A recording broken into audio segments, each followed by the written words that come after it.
This is the OG, the one we talked about first last time. This was the one for a long time, the only one. And we used to fight each other every night. There's still blood caked on there and rusted, but it still works, and I never use it because I got another one that looks just like it. Now, real quick, for people who don't have to reference that last episode from 5 or 6 years ago, can you give us a quick story of what happened? I know that you bought it, so this isn't anything you did. No, this is a 1972 Rickenbacker 4001. Something special about it because of the inlays, and I don't know what that is.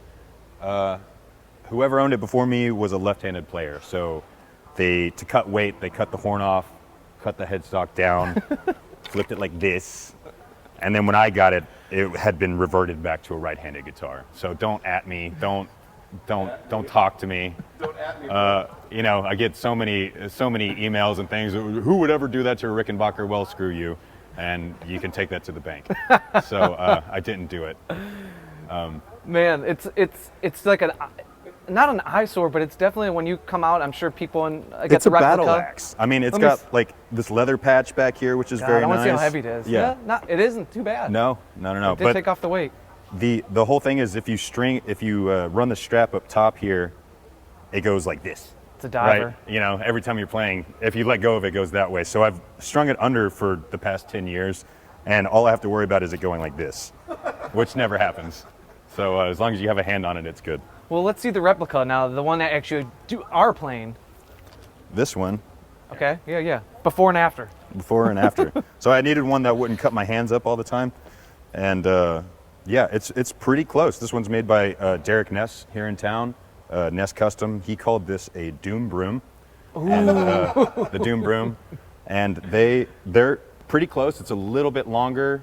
I have a drop tuner on here, thank God, because that happens all the time, and everything works all the time, as opposed to this one. It works right now, but I couldn't say so for last week. Yeah. I didn't know if it all worked. Now, sound-wise, the pickup, I'm sure he modeled after kind of this. I don't know. Or do you know if that's aftermarket, or is that something he did? It's aftermarket.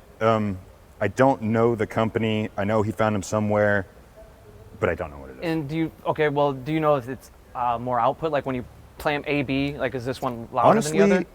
This one has the original toasters in it, and it's brighter for sure. This one, you can just make it sound like anything. This one sounds just like this. That. Okay.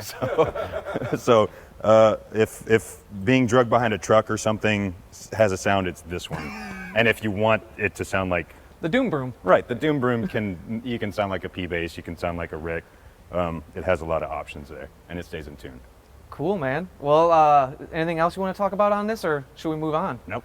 Oh. No.